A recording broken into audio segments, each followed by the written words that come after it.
18절까지의 말씀입니다. 사도행전 15장 12절에서 18절까지 말씀 우리 교독해서 읽도록 하겠습니다. 온 무리가 가만히 있어 바나바와 바울이 하나님께서 자기들로 말미암아 이방인 중에서 행하신 표적과 기사에 관하여 말하는 것을 듣더니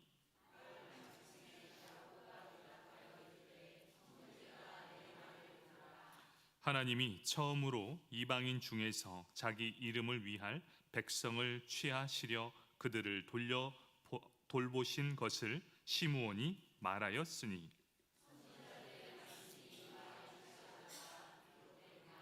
이후에 내가 돌아와서 다윗의 무너진 장막을 다시 지으며 또 그 허물어진 것을 다시 지어 일으키리니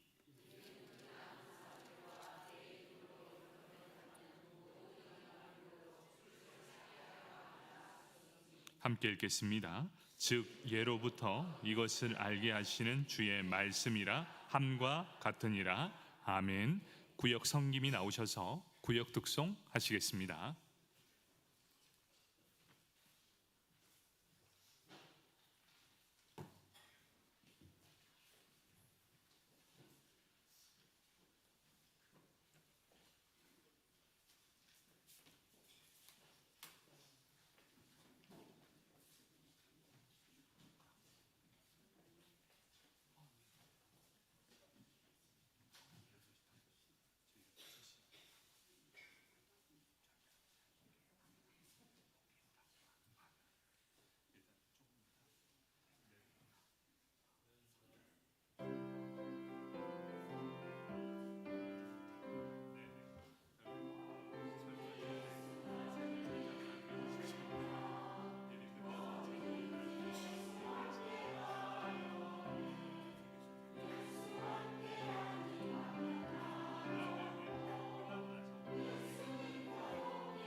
아멘.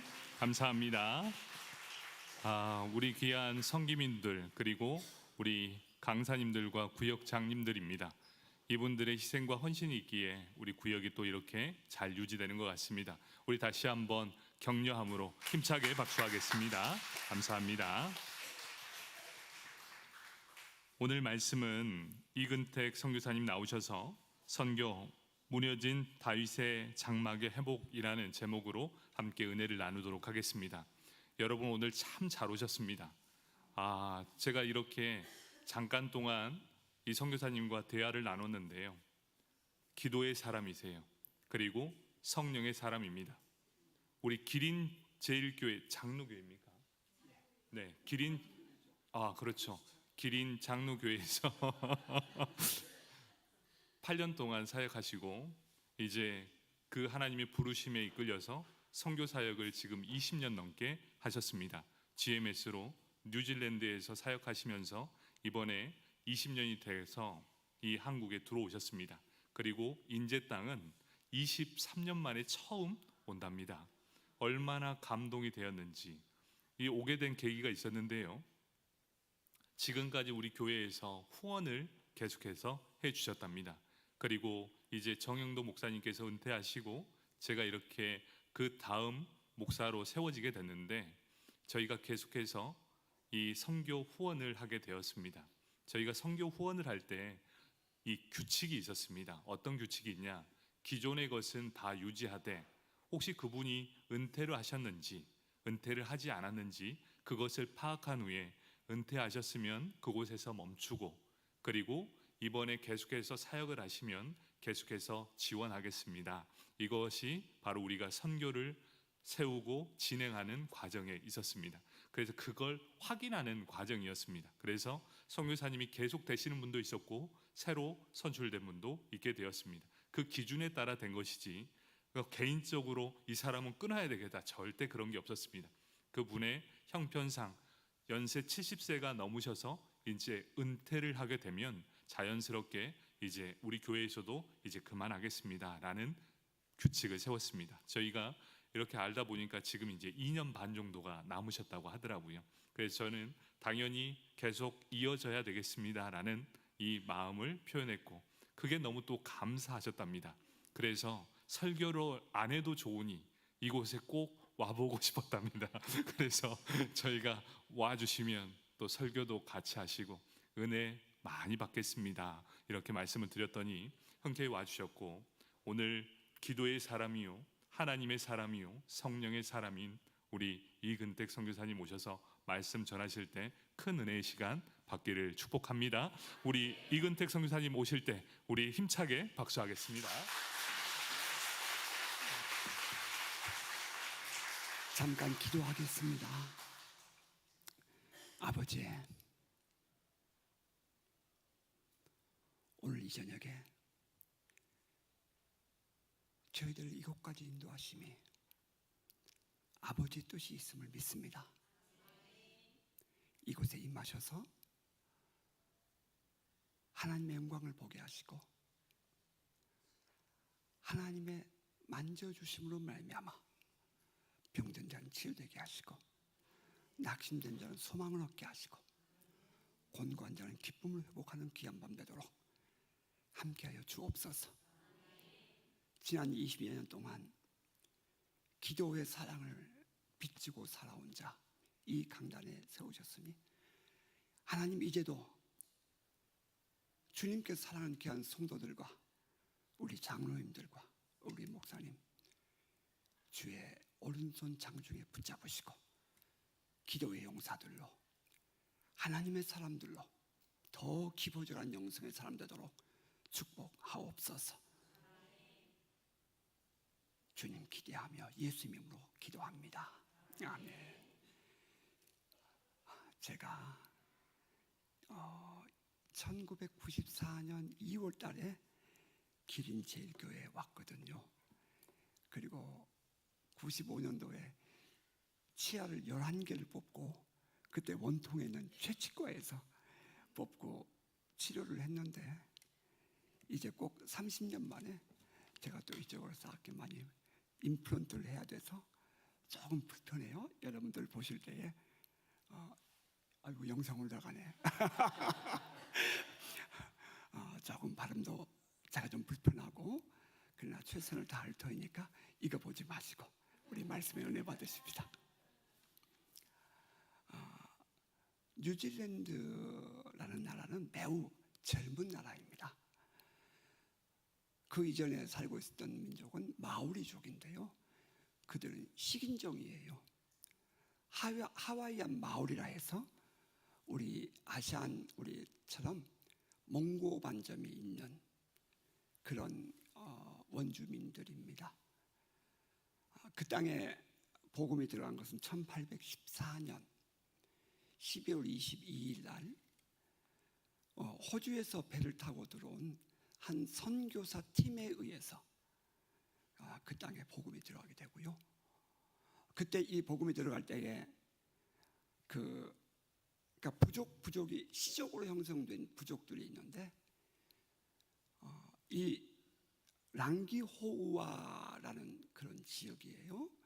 거기에 있는 이 마오리 부족의 한 그 부족장의 가족이 로얄 패밀리 호주에 나갔다가 이제 거기서 한 선교 단체에 거기서 이제 몇 개월 동안 생활을 합니다. 들어보니 좋거든요. 그러니까 이제 그 선교사가 이 마오리 그 추장 가족 형제가 그곳에 있는 선교사님에게 뉴질랜드에도 이런 좋은 말 좀 해주세요. 그렇게 해서 선교사를 요청을 합니다. 그 말을 들은 사무엘 마스턴이라는 이 그 선교사는 성공의 선교사인데요. 영국에서 온 선교사였는데 그 선교사가 이제 영국으로 배를 타고 3개월 동안 가지요. 가서 뉴질랜드라는 이 마을들만 원주민만 살고 있는 섬나라가 있는데 우리 선교 갑시다. 그런데 아무도 반응을 안 하는 거예요. 그러니까 그가 이제 다시 호주로 돌아와서 파라마타, 지금은 시드니에 이 바로 위에 있는 곳인데요. 그 파라마타에 있는 선교부에 와서 선교팀을 구성합니다. 한 사람은 교사고요. 한 사람은 슈메이커, 그러니까 구두 만드는 사람인데 로프를 만들 줄 아는 사람이었고요. 한 사람은 카핀터, 그러니까 다시 말하면 목수였고요. 그리고 이제 한 사람은 이 선교사님, 목사님이고요. 이 네 명이 한 팀이 되어서 1814년 12월 22일 날 그 땅에 그 땅에 복음을 들고 들어가게 되고, 거긴 약 400명 정도의 조그마한 동산이에요. 제가 랩탑이 이번에 한국 와서 망가져 버렸어요. 그래서 다 새로 까느라고 싹 다 날아가 버렸네요. 사진도 못 보여드려서 죄송하고요. 마을에 조그만 마을이들 살고 있는 마을에 들어가서 12월 25일 날 첫 예배를 드립니다. 1814년 12월 25일 날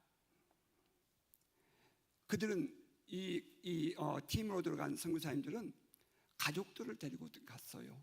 아내와 자녀들을 데리고. 마오리들에게는 글자가 없었고요. 집도 나뭇가지로 이렇게 나뭇가지를 해가지고 만들어 놓은 움막집이었고요. 그들이 타고 다니는 와카라 그래요. 그런데 그들은 그러니까 트랜스포트 이 배는 카누처럼 큰 나무를 이렇게 깎아가지고 그렇게 해서 이 배를 타고 다녔고요. 그들은 농사를 짓지 않고 그냥 야생으로 자라고 있는 고구마 그것을 캐가지고 다른 부족에게 배를 통해서 팔면서 그렇게 이제 물물 교환을 하는 그런 부족이었단 말입니다. 그들에게 이 서양인으로서는 최초의 서양인들, 그러니까 문명인들로서는 최초의 문명인들, 이 선교사 4명이, 4가족이 한 팀이 되어서 들어가서 그 마오리 여인들에게는 우리 집에 초청을 해서 머리 빠마하는 것도 가르쳐주고 부인들 옷 꿰매는 것도 가르쳐주고 또 그 땅에서 농사를 짓고 있지만 그 농사를 제대로 이렇게 배운 것이 없으니까 농사를 지으면서 그 밀씨를 가져와서 재배를 해서 그 밀가루를 가지고 빵을 만들어 먹는 그것을 가르쳐주고 최초로 말 한 필이 그때 들어옵니다. 그들이 끌고 온 말이 들어오게 되고요. 그 여인들에게 함께 살면서 마오리에게 글자가 없으니까 그 학교 선생님은 틴데일이라는 선생님은 글자를 만들어서 그래서 글자를 가르쳐주고 그렇게 가르치는 그것만큼 안 되니까 학교를 조그맣게 지어가지고 학교에서 아이들을 가르치고 배는 나무를 깎아서 만들었기 때문에 로프를 꼬는 것을 몰랐어요. 그런데 이 사람들에게 로프를 꼬아서 돛담배를 만드는 것을 가르쳐주고요.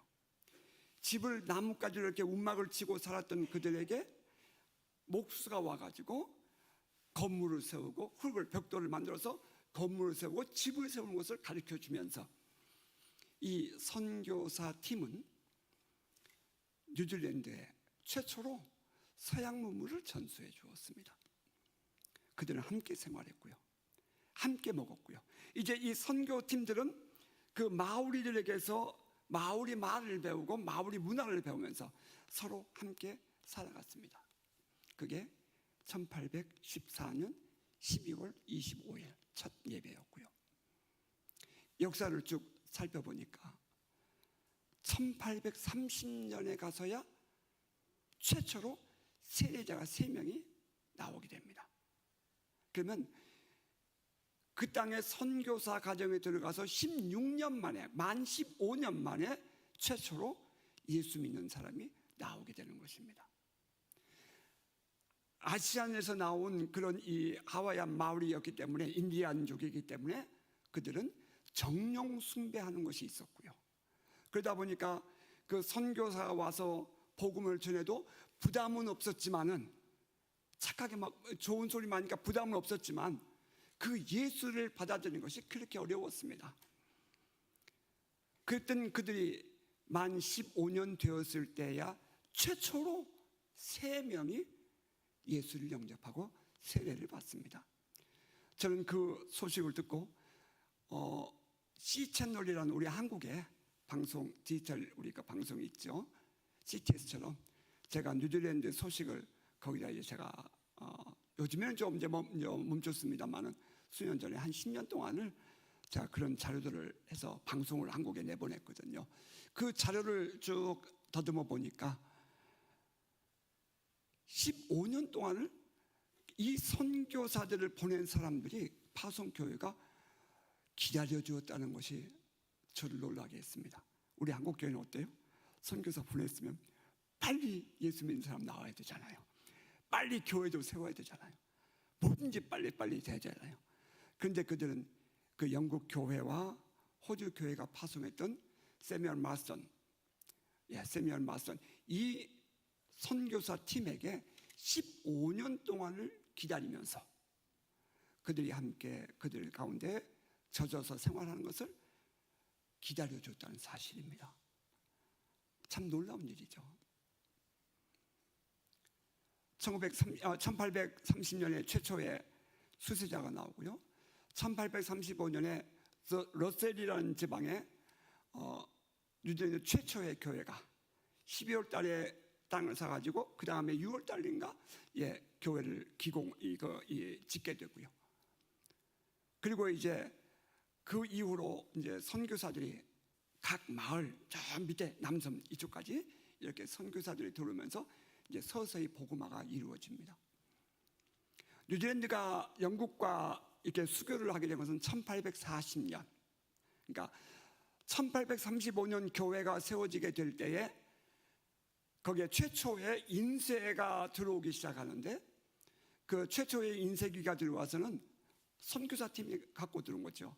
들어와서는 놀랍게도 성경을 최초로 출판하는 것이 아니라 그들은 신앙서적을 먼저 출판을 했습니다.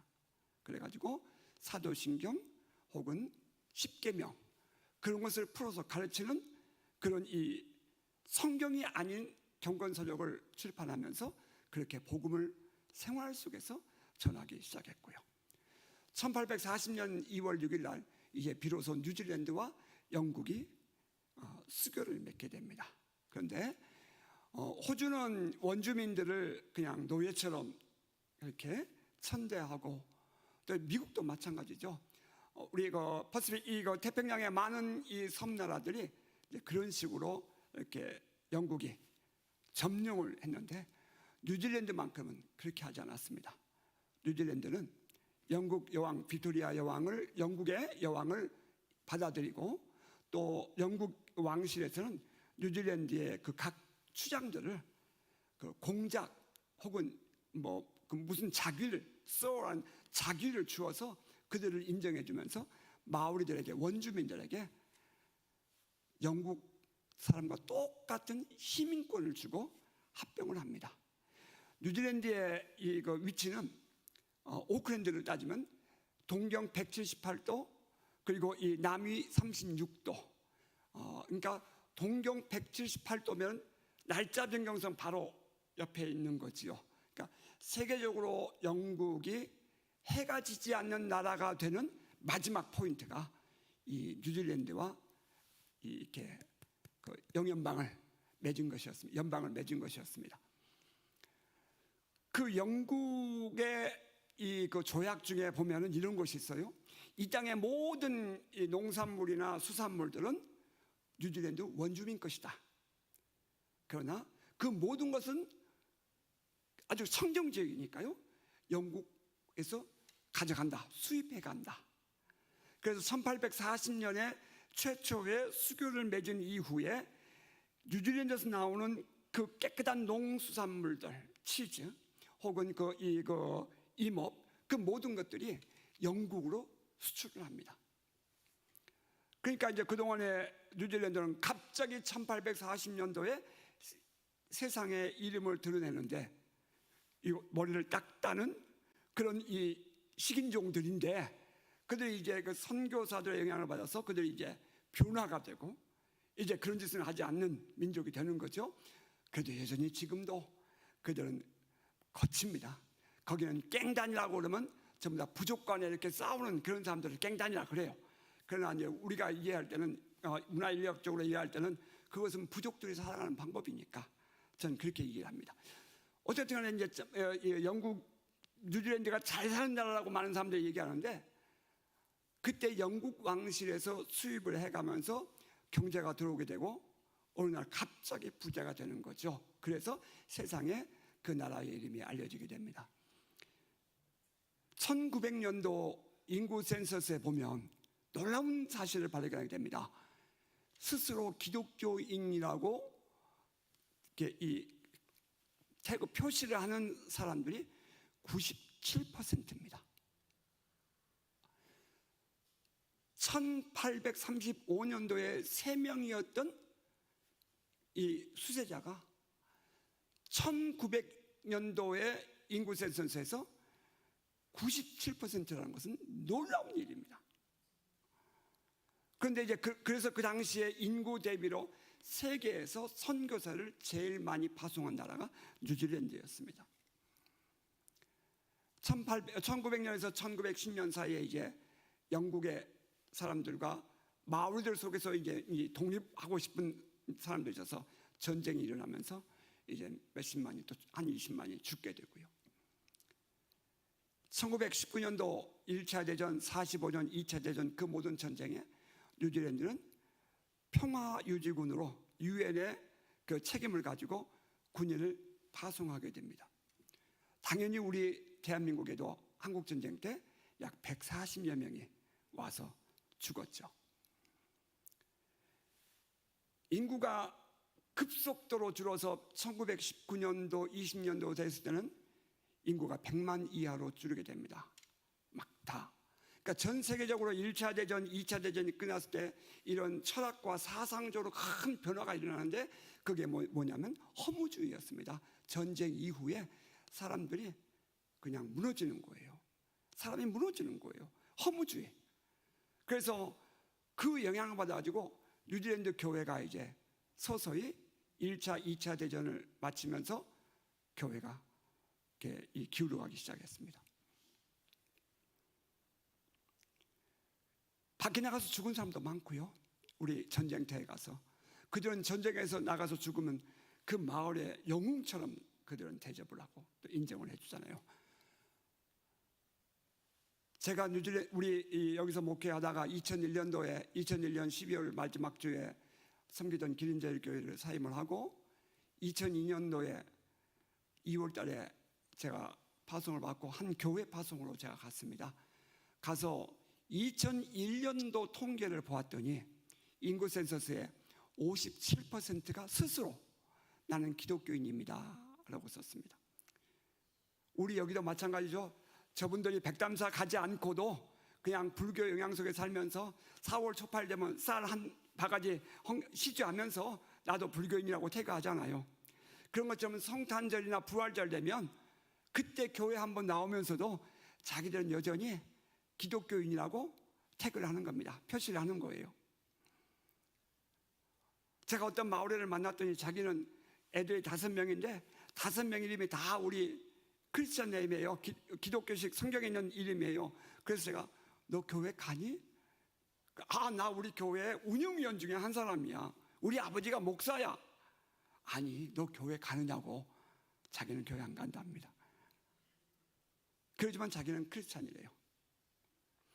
그런 이 사회적 분위기 속에서 2001년도에 57% 그것은 뺏겼습니다.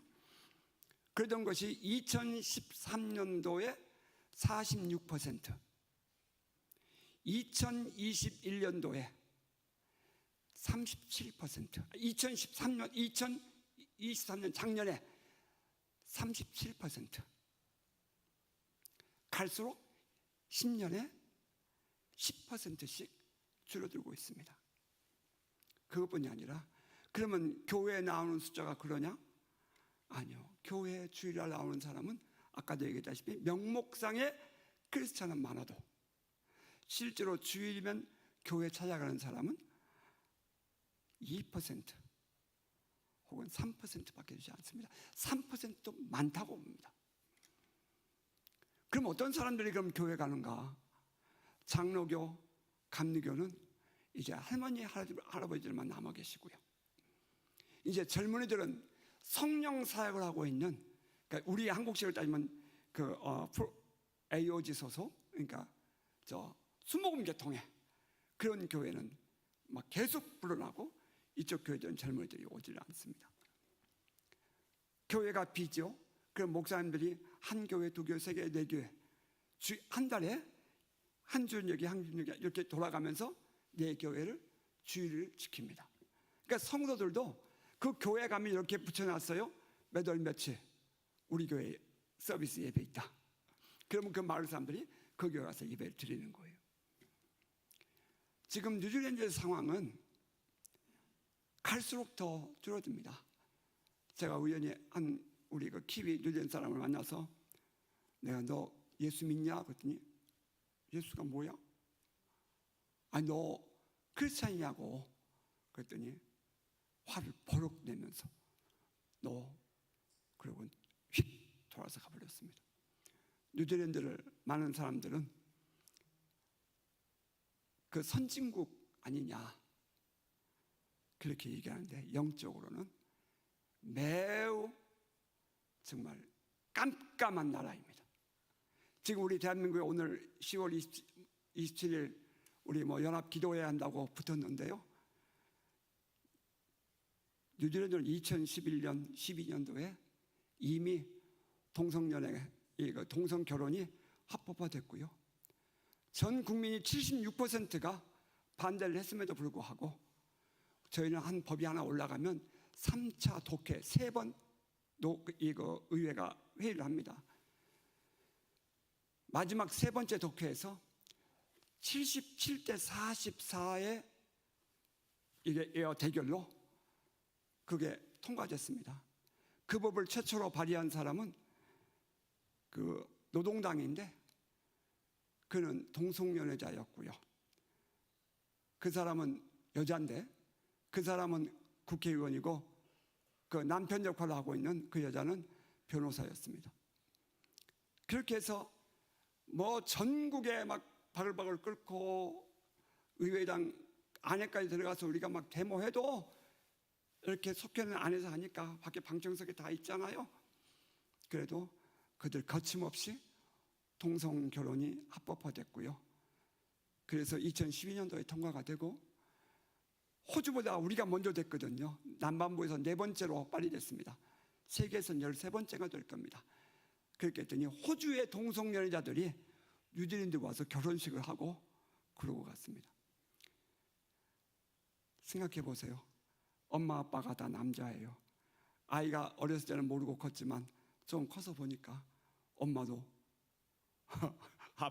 남자, 아빠도 남자. 여자 결혼을 했어요. 아이들 입양을 하죠. 못 나니까 입양을 해서 키우는데 아빠도 여자, 엄마도 여자. 자, 거기까지만이겠어요? 지금은 어떤 법이 작년 11월 15일부터 시행이 됐을 겁니다. 뉴질랜드에서 태어난 사람만 이 법이 가능합니다. 신체적인 변화 없이 남자 어린아이가 엄마 나 남자가 좋아, 남자친구가 좋아. 그래? 너 그런 거 있나 보다. 그래가지고 부모가 허락해주면 이 아이를 여자로 성별을 바꾸어주는, 고추 달고 여자로 성별을 합법적으로 바꾸어주는 법이 시행되고 있습니다.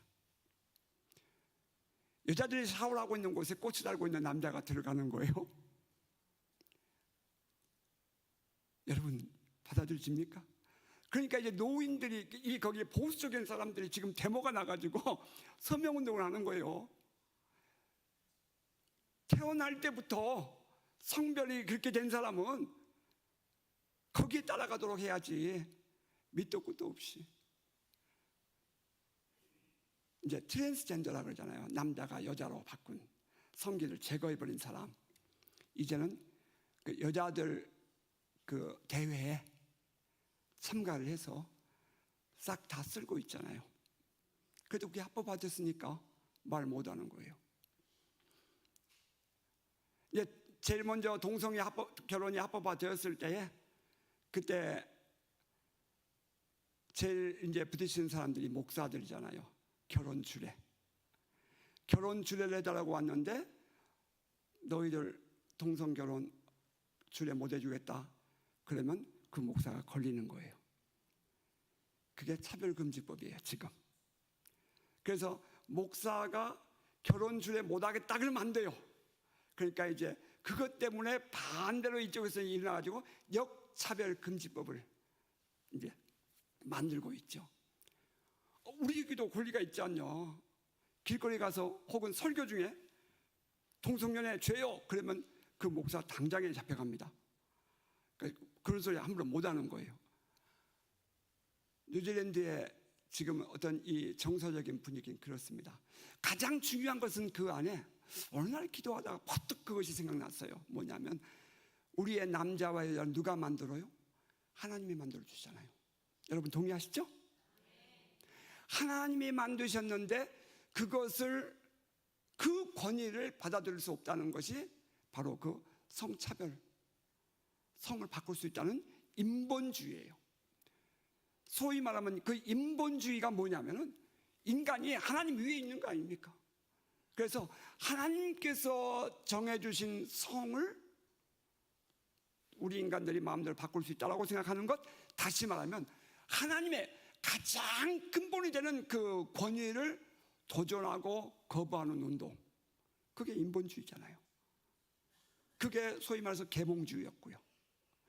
바로 그 일이 지금 전 세계적으로 지금 휘몰아치고 있는 겁니다. 하나님을 제거해버리면, 하나님의 자리를 제거해버리면, 그러면 인간이 주인이죠. 내가 내 마음대로 내 성별을 정할 수 있고요. 그게 이제 뉴질랜드는 14세 이하가 그렇고요. 14세 이하는 부모님의 허락을 받아야 되고요. 14에서 16세까지는 그 아이를 키우는 선생님이나 상담사가 이 아이는 그런 성향이 있어요. 그래서 이 아이를 성별을 바꿔주세요. 그럼 고추 달고 여자가 되고 여자가 남자가 되고 그것이 허락이 돼요. 16세 이상이 되면 그러면 내가 바꾸고 싶은 대로 바꿔주는 거예요. 그런데 그것이 몇 번이고 바뀔 수 있어요. 여러분 지금 차별금지법이요, 이거 막아야 돼요. 이거 막아야 돼요. 이것은 정치적인 게 아니에요. 이건 하나님의 권위를 도전하는 것이라고요. 그게 뉴질랜드에서는 그렇게 지금 변해가고 있고요. 지금 큰 정적인 흐름이 그렇게 흘러간다는 거예요. 세계적인 트렌드 흐름이에요. 이 땅에 뉴질랜드에 선교사로 파송을 받고 갔어요. 과연 무엇이 하나님을 하나님되게 하는 것이고 무엇이 이 땅에서 하나님이 요구하시는 것일까 몸부림을 쳤죠. 처음 제가 파송되었을 때는 한 교회 파송으로 제가 갔었습니다. 거기 가서 있던 교우들과 함께 성전을 건축하고 제가 여기서 기린제일교회 건물 지으려다가 갑자기 갔거든요. 그러니까 막 성전 건축하고 싶은 마음이 막 불같이 있어서 가자마자 2002년 2월 24일 날 첫 강단 서고 10월 31일 날 성전을 건축했습니다. 그렇게 하고 그 다음에 5월 16일 날 교회 성전을 봉헌하고 5월 둘째 주에, 그리고 제가 이제 넷째 주에 사임을 하고 새로운 교회를 개척을 해서 제가 지금 섬기고 있는 교회가 되었습니다. 참 많이 힘들고 어려운 과정이었습니다. 제가 GMS의 선교사가 된 것은 그 다음에 이제 훈련을 받고 제가 GMS 선교사가 되어서 올해 20년 근속 기념패를 받고 보니 지난 20년 동안 제가 있을 수 있었던 것은 여러분들의 기도 덕택입니다. 그걸 어떻게 잊어요? 그걸 어떻게 그냥 맨 얼굴로 때워요? 그럴 수가 없잖아요. 제가 그래서 목사님께 제가 부탁을 했어요. 목사님, 나 인재교회 인사가게 해주세요. 그래서 장로님하고 상의하고요. 그러니까 우리 장로님들께서 허락해 주셔서 제가 여러분을 이렇게 뵙게 됐습니다. 저 뉴질랜드 참 거친 땅입니다. 저는 한인 목회를 했고요. 밤마다 그렇게 외롭고 힘들게 맨 땅에 헤딩을 하면서 하나님이 하시면 되겠는 거예요. 기린에 있을 때에 앞을 봐도 산, 뒤를 봐도 산. 물론 옆에는 내린천도 있었지만 보이는 건 하늘밖에 없었잖아요. 기린에서 제가 목회하면서 위암도 걸렸고요. 그 한참 젊은 나이에 하고 싶은 것은 많은데 이게 뭐 마음대로 되냔 말이에요. 펄쩍펄쩍 뛰고 다니고 그랬는데 그때 하나님이 저를 훈련시킨 거죠. 하나님이 하시면 된다. 아멘 해도 돼요. 여러분, 하나님이 하시면 돼요. 그때 기린에서 훈련받은 것이 인제에서 산골짜기에서 혈리에서 저는 선교지에서 힘들고 어려운 그때에 침대에서 잠을 자지 않고 하나님이 하시면 되는데 하는 그 마음 때문에 1년 6개월 동안을 거실에서 소파에 기대고 밤을 새웠습니다. 하나님이 하시면 돼요. 하나님이 하시면 돼요. 하나님이 답이잖아요. 하나님께 돈 있잖아요. 하나님께 길 있잖아요. 하나님이 하시면 돼요. 돈 천불도 없고 자동차도 없고 집도 없고 교인들도 없고 애들을 학교도 못 보내고 정말 외로운 날이 있었습니다. 그것을 하나님이 하시면 돼요 하면서 몸부림치고 1년 6개월을 기도했더니 하나님께서 저희 어머님을 데려가셨어요. 그리고 어머님이 주신 유산을 가지고 그걸 시드머니 삼고 교회를 새로 공장을 사서 교회를 리노베이션을 하고 그러는 가운데 엄청난 하나님의 은혜를 입었어요. 그때는 그저 하나님밖에 답이 없으니까 뭐 뉴질랜드가 어떤지도 모르고 그냥 하나님께만 매달렸더니 하나님께서 엄청난 기름 부심을 허락하신 거예요. 어느 날은 후에 알았어요. 장이 붙어가지고 제가 위암 수술하고 갔기 때문에 장이 붙어가지고 허리를 못 펴고 끙끙 앓고 다녔는데 밤 2시쯤 2시 반쯤 소변이 보고 싶어서 일어나서 배를 움켜잡고 소변을 보고 앉았는데 하나님이 저를 깨우신 것 같아요.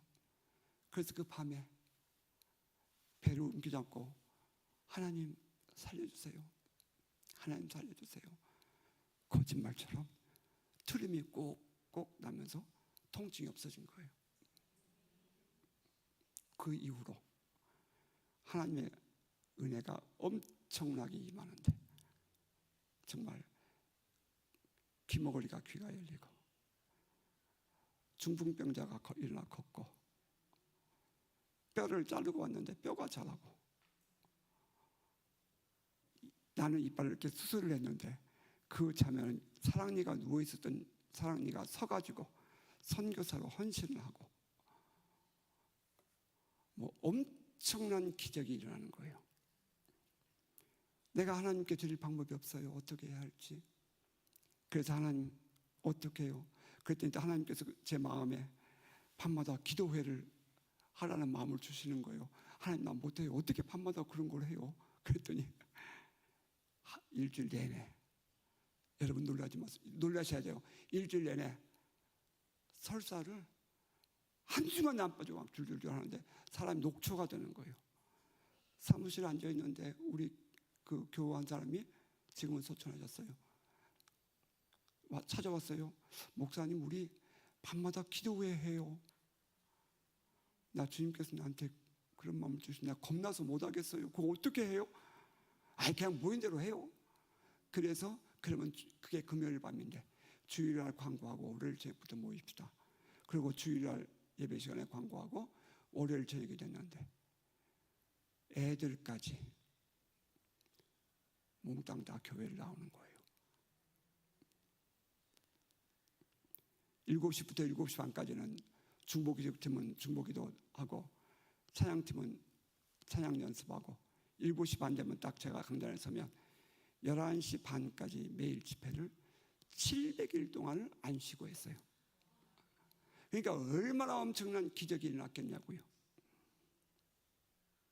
집회에 참석했던 사람 중에는 한국에서 오신 분인데 내비게이터의 간사님인데 21년 동안 하셨대요. 다리를 절고 오신 분인데 기도했더니 다리가 자랐어요. 그래서 권사님 다리가 자랐어요. 그랬더니 못 믿겠대요. 그래서 한국 돌아가서 자기를 수술했던 정형외과 가서 얘기했더니 그러면 엑스레이 찍어봅시다. 엑스레이 찍어보니까 잘라낸 뼈가 자라가지고 양쪽 다리가 똑같아졌대요. 그런 얘기하면 밤을 새야 돼요. 내가 목사님께 목사님 나 내일 새벽에 나 설교할 수 있게 해주세요. 내가 그랬어요. 왜냐하면 오늘 저녁에 내가 이 선교 보고해야 되면은 이런 얘기 못 해드리니까. 이따 장로님하고 목사님 상의하실 거예요. 장로님 허락해 주시면 이런 강의 이 선교사 없을 거예요. 새벽기도 하겠다고. 실은 제가 버스하고 왔거든요. 그랬더니 우리 목사님이 여기 방 잡아드릴 테니까 주무시고 가세요. 내가 그 방 어떻게 여기서 방값을 하고 갈 거 아니에요. 제가 가진 것은 아무것도 없어요. 내가 받은 하나님의 은혜, 우리 여러분들에게 하나님의 비전을 좀 주고 싶은 마음이 있어서 우리 목사님 강단만큼 목사님께 권위가 있는 거니까 목사님이 허락해 주시면 내일 새벽에 제가 한 번 더 할 거고요. 우리 장로님들이 안 된다 그러면 전 조용히 가야죠. 그 700일 동안 집회 중에 하루는 2009년 2월 9일로 기억이 됩니다. 제가 이제 만나는 그 키위들, 이분은 이스라엘 출신의 목사님인데 저는 한국인들보다 그렇게 거기에 있는 해외 다니는 그런 이 목회 집회하는 분들하고 제가 많이 친해요. 제가 또 멤버십이고 아시안으로서는 저 한 사람이에요. 그 멤버십이고. 그런데 밤늦게 11시 15분쯤에 한 유럽 사람을 손잡고 왔어요. 마이크 좀 주래요. 마이크를 줬죠. 제가 이 자매 얘기까지만 하고 여기서 마칠게요. 그 사람은 영국 런던에 사는 사람인데 캐서린 마스터톤이라는 사람입니다. 그가 중보 기도하는 사람이었어요. 하나님의 만나게 하는 사람과 결혼한다고 제 아내하고 동갑인데 아직도 결혼도 안 하고 있어. 2009년도 그러니까 어느 날 주방에서 이렇게 설거지를 하는데 환상이 확 보였는데 오른쪽에서 왼쪽으로 비둘기가 날아가더랍니다. 근데 활짝 바뀌었는데 비행기가 날아가는데 꼬리에 에어 뉴질랜드 마크가 보이고 비행기 옆에 글씨가 뭐가 써져 있는데 확 클로즈업되면서 리바이벌, 부흥이라는 단어가 보인 것입니다. 그러니까 이 자매가 얼른 정리하고 이거 분명히 에어 뉴질랜드 마크가 있으니까 뉴질랜드에 있는 거예요. 뉴질랜드에 부흥이 있다 하는 사인을 받고 이분이 인터넷으로 그때 이제 이 비둘기, 그러니까 덥 미니스트라는 아주 우리 뉴질랜드의 건전한 사역자 빌 서벌스키라는 사역자인데 그분에게 편지를 보냈어요. 그랬더니 2월 9일 날저남 오클랜드 남부에 있는 한 교회에서 우리가 집회를 하는데 와보겠니? 그러니까 영국에서 30시간을 비행기를 타고 한 번도 와보지 않은 뉴질랜드를 날아왔습니다. 낮에 집회를 갔는데 이게 마음이 석연찮은 거예요. 그랬더니 그 옆에 같이 있었던 이엔 존슨이라는 그 유대인 출신의 이스라엘 출신의 그 목사님이 저 북쪽에 가면 한인들이 밤마다 모여서 집회를 하는데 거기 한번 가볼래? 그러니까 예스 하고 따라온 게 밤 11시 15분에 우리 교회를 들어왔어요. 이제 기도하는 사람들은 그 분위기 딱 알잖아요. 제가 오늘 아까 우리 장로님께 말씀을 드렸는데 우리 인재교회 오니까 너무 좋아요. 제가 어디 가서 새벽기도 한단 말 안 하는데 인재교회 딱 들어오니까 교회가 리노베이션 한 것도 있지만 전 이때 여기 리노베이션 한 거 몰랐어요. 그 제가 간 다음에 하신 것 같아요. 여러분들의 이 영적 분위기가 우리 인재교회가 너무 좋아요.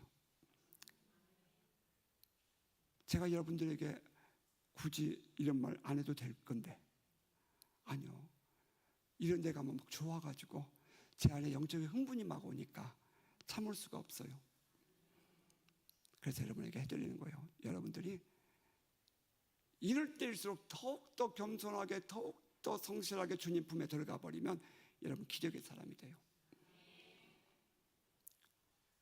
제가 볼 땐 여러분 가운데 제가 기도하기는 오늘 저녁에 하나님께서 오늘 이곳에서 병든 자를 치유해 주세요. 소망이 없는 자에게 소망을 주세요. 아까 기도한 대로 저 기도했어요. 어젯밤에도 혼자. 여러분 가운데 누군가가 오늘 저녁에 이 말씀의 주인공이 있을 거예요. 전 집회 때에 전 설교만 했는데 앉아서 하나님이 치유하신 경험이 몇 번 있거든요. 저는 그것을 기대하면서 기도했거든요. 우리 아버지 기도하면 반드시 이루어져요. 정말이에요? 여러분 기도 조심하셔야 돼요. 진짜예요. 화난다고 마음대로 막 기도하면 안 돼. 내일 아침에 그거 해드릴게요. anyway, 어떻든 간에 그때 그 자매가 딱 들어오면서 우리 교회 옆에 있는 현수막에 제가 성령의 비둘기를 상징하는 비둘기를 걸어놨거든요. 그걸 보더니 이 자매가 식은땀을 쫙 흘리면서 우리의 집회에 뉴질랜드 부흥이라고 그렇게 간증을 해주고 돌아갔어요. 전 그 자매를 그 이후로 만나본 일도 없고요. 물론 메시지를 주고받곤 해요. 제가 이렇게 제가 세계 16개 나라의 집회를 갔는데요. 선교지에 가기 전에 꼭 전화가 와요. 제가 영어 이름이 존이거든요. 존, 나 너 위해 기도하고 있다. 그 자매가 오늘 저녁에도 제가 여기 오는 거 알고 기도하고 있을 겁니다. 영국에서, 영국 런던에 나 아직 한 번도 안 가봤어요. 그 하나님이 얼마나 멋있냐고요. 그 은혜로 그 모든 집회를 마친 이후에 주님께서 말씀하시기를 거저 받았으니 거저 주어라 그러시더라고요. 아멘 했죠. 뭐. 여러분들이 보내주신 선교비 제가 쓰지 않고 그거 모았다가 비행기 표 사서 선교지에 다니면서 집회하고 다녔어요. 그래도 잘했죠. 여러분들이 기도해 주신 덕이에요. 사랑하는 성도 여러분, 저는 이제 설교를 마치는 것이 지혜로울 것 같아요. 오늘 제가 보내드릴 테니까 내일 새벽에 요만큼 다 오셔야 돼요. 일찍 주무세요. 저도 오늘 저녁에 일찍 자고 내일 아침에 제가 미리 올게요. 목사님한테 쳐다도 안 보고 이런 막 선포를 해버리면 안 되는데 기대감을 갖자는 거예요. 뭘 가져요? 기대감을 갖자는 거예요. 여호와께 능치 못한 일이 있습니까?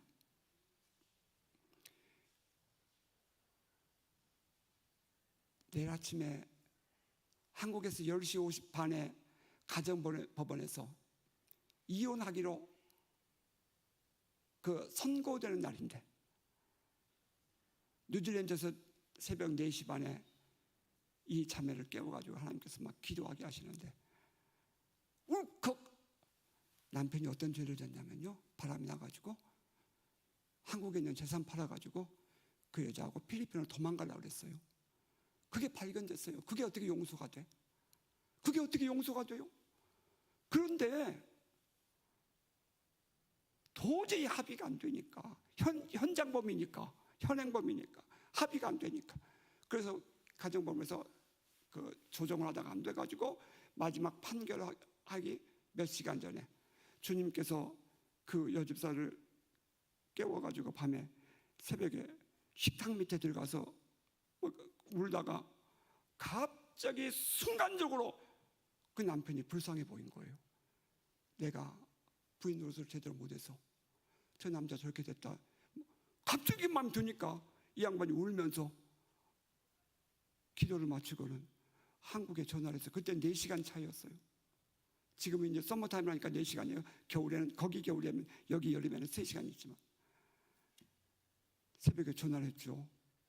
그러니까 여기서 2시 조금 넘어서 남편이 전화를 딱 받았는데 딱 첫 마디가, 그분 간증이에요. 딱 첫 마디가, 여보 미안해, 내가 잘못했어. 그러니까 야 네가 왜 잘못했냐? 내가 잘못했지. 둘이 전화기 보니까 엉엉 울어버렸어요. 한 사람은 뉴질랜드에서, 한 사람은 한국에 서울에서. 그러다가 몇 시간 전에 화해가 돼가지고 가정 회복됐어요. 그런 일이 일어나면 안 됩니까? 하나님이 하시면 되는 거예요. 한순간에 하나님이 하시는 거예요. 기대감을 가지시라고요. 안 되는 게 어디 있어요? 하나님께 능치 못한 일 있습니까? 없어요. 여러분 믿음대로 됩니다. 아멘. 믿음대로 돼요. 여러분이 기도한 대로 돼요. 기도 함부로 하면 안 돼. 그러니까 나 목사 되겠다고 고3 때 서원 기도했다가 신학교 안 가고 연수대학 들어갔는데 하나님께서 잡아다가 군대 보내가지고 군대 가서 다시 예수 만나서 이제 총신대학 다시 간 거 아니에요. 그러니까 몇 년 동안을 그렇게 낭비한 거죠. 그러니까 함부로 기도하면 안 돼. 그런데 기도한 건 하나님이 꼭 기억하시더라고요. 그러나 그 기도를 이루게 하실 때는 하나님이 우리 손해보라고 하신 것이 아니라 그분이 우리 아버지이기 때문에. 아멘. 우리 아버지예요. 우리 아버지이기 때문에 나에게 가장 좋은 것으로, 가장 복된 길로 인도해 주셨어요. 아멘. 사랑하는 우리 성도 여러분, 결론입니다. 우리 아버지 살아계시고요. 우리가 기도하면 들어요. 여러분이 하나님을 만나고 싶으세요?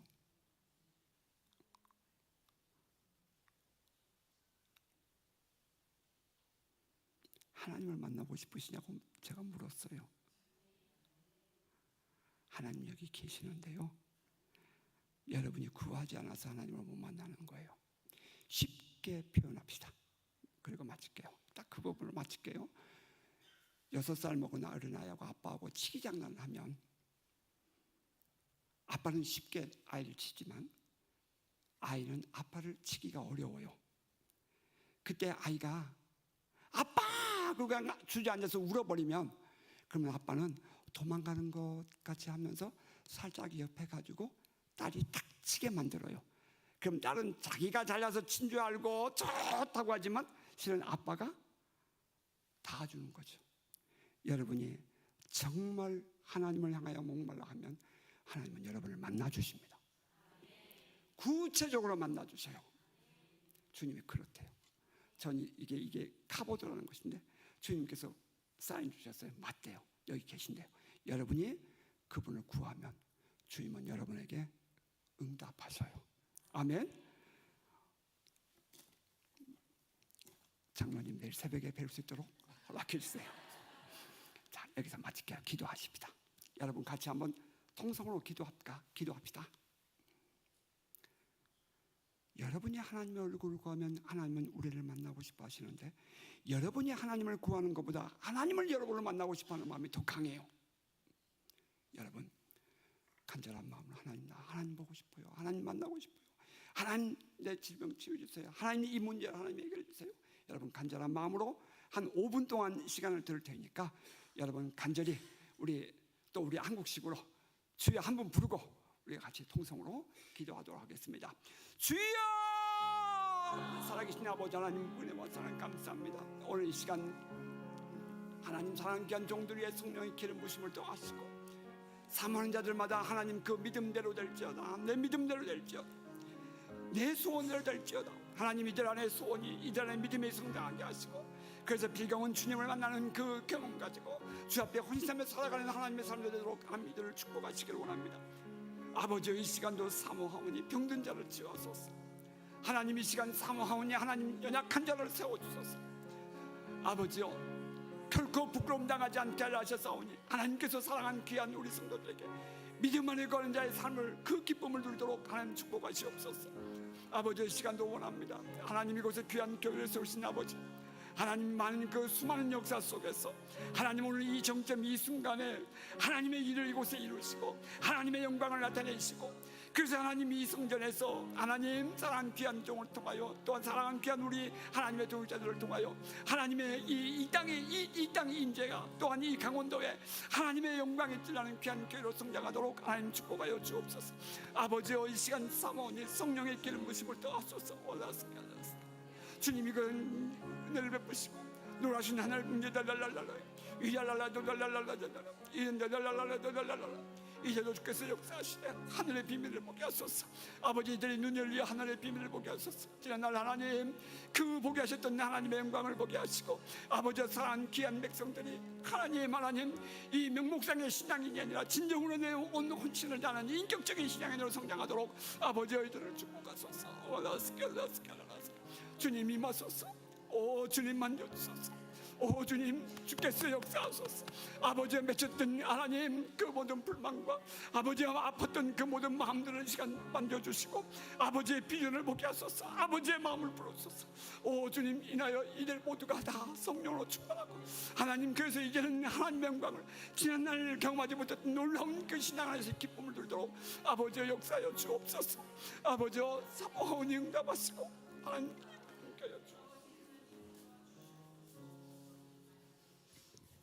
우리 계속해서 한 번만 더 기도하도록 하겠습니다. 오늘 말씀을 통해 우리가 한 가지 기억해야 될